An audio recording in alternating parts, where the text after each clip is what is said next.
Hardcore Henry. The film starts with a memory from Henry's childhood. 3 bullies stand before him, and one of them is holding a toy of Henry's. The bully hurls the toy against a wall and smashes it. A man, Henry's father, Tim Roth, looks at him and says "You little pussy." The adult Henry wakes up in a facility. A woman named Estelle, Haley Bennett, brings him up from a water tank. Henry sees he's missing his left forearm and his left leg below the knee. Estelle replaces them with robotic limbs. Henry is unable to speak because his voice box hasn't been installed yet, and he has no memory of how he got to where he is. Estelle claims that she is Henry's wife. Estelle brings Henry into a room with 2 other scientists, Robbie, Will Stewart, and Timothy, Ilya Naishuller.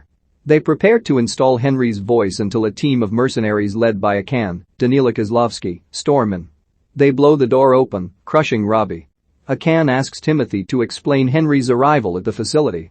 Timothy says that Henry's limbs were shot off and his skull was fractured badly until now.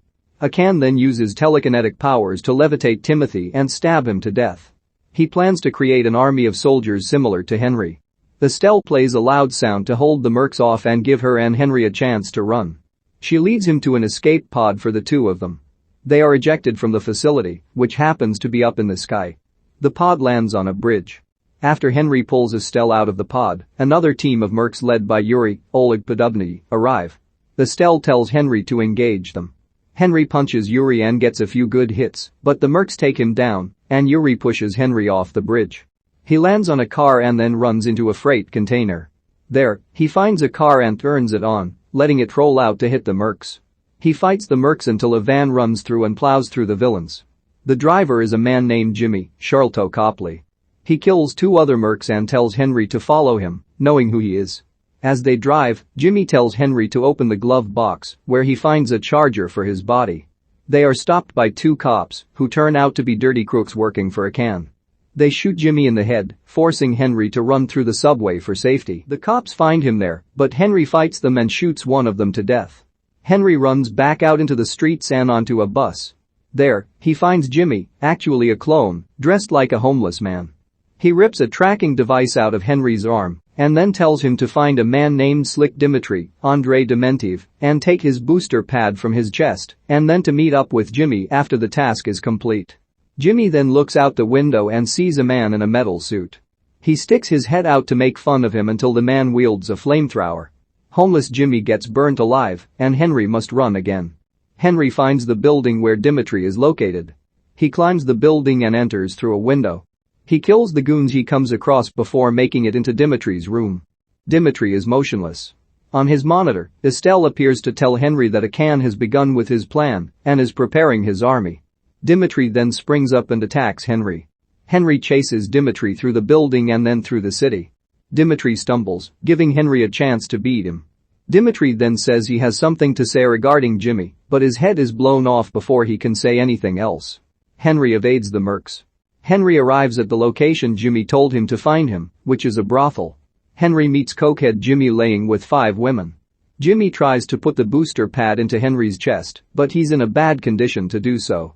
He leaves Henry with the women, who comment on Henry being cute and then start playing with him. He starts seeing memories of himself and Estelle getting intimate. A more shaped-up Jimmy shows up and installs the booster pad. More villainous mercs show up. Henry shoots through them before reaching a room where Akan is sitting. He kills a man by flinging a silver plate into his head. Akan escapes, and Henry kills more mercs. He and Jimmy run into 2 dominatrix assassins, Katya, Darya Charusha, and Olga, Svetlana Ustinova, who also have a bone to pick with Akan. Jimmy then orders Henry to hop on a motorcycle and chase after one of Akan's vans. Henry rides the motorcycle and shoots more mercs on the van, while also hurling some grenades their way. He gets to the main van and slices 2 more goons before he finds Estelle. They embrace, but Akan rears his ugly head and blows a hole into the van to make his entrance. He uses his powers to knock Henry out. Henry awakens in the woods surrounded by more mercs. They get quickly killed off by hippie Jimmy. Henry follows him and another woman until they get killed by an explosion. Henry faces more mercs, including a few riding a tank through the woods. He slices his way through them before killing some mercs in a chopper.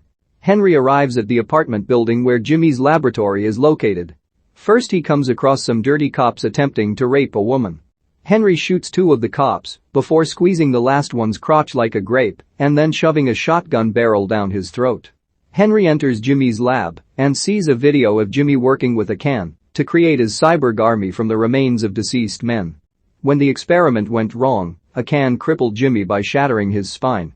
The original Jimmy rolls in and shows off his clones to Henry through a rehearsed dance routine. Punk Jimmy then accuses Henry of being a traitor because he is involuntarily broadcasting his whereabouts to a can. Original Jimmy decides to trust Henry and make sure that a can doesn't get anywhere near the lab. Three of the clones, Punk, Camouflage, and Colonel, lead Henry outside to face the onslaught of mercs heading toward the building. Henry and Camouflage snipe some of the mercs down below while Punk gets some kills from the ground before getting blown up. Camouflage leaves Henry to join the Colonel as he drops himself down with a grenade. Henry and Colonel shoot and blow up some mercs. Yuri and his mercs arrive, but Colonel kills them by blowing up the ceiling and bringing it down on them. Jimmy has been hit with a shard in his jugular. Knowing he's dying, he tells Henry that he had seen him originally before he had woken up and noticed a memory block in his head and had it left in there, but he knows that some of his memories are returning.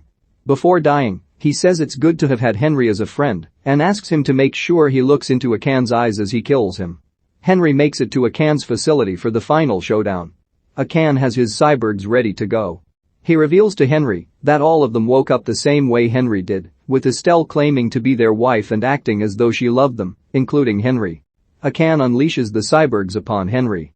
He proceeds to kill them in every which way imaginable, shooting, stabbing, grenades, heads blown off, sliced off, eyes gouged out, etc. Henry makes it to the roof to face Akan, but he is taken down by Akan's powers, and even harder when Estelle shows up, clearly on Akan's side. Akan taunts Henry as he's down and knocks him to the side, where he faces some glass, and we get a vague look at Henry's face, which is similar to that of his father's. We see the childhood flashback again. Henry's father says his own father used to call him a pussy, and he feels he proved him right by killing the wrong people, but he vows to call Henry by his own name and tells him to fight back. In the present, Henry grabs two adrenaline needles and continues killing the rest of the cyborgs. He ties barbed wire around his hand and manages to get close enough to Akan to hurt him. He splits Akan's hand apart painfully. Akan uses his powers to lift Henry up, but Henry gets close again and pulls out his own eye stalk to wrap it around Akan's head and sever the top half off. Henry boards the chopper and shows off Akan's head to Estelle. She furiously shoots at Henry until he holds his hand up, causing the bullet to ricochet and strike her. Estelle stumbles out of the chopper and hangs on. She pleads with Henry to listen to his heart. Apparently, his heart told him to close the door on her fingers and let her plummet to the ground below.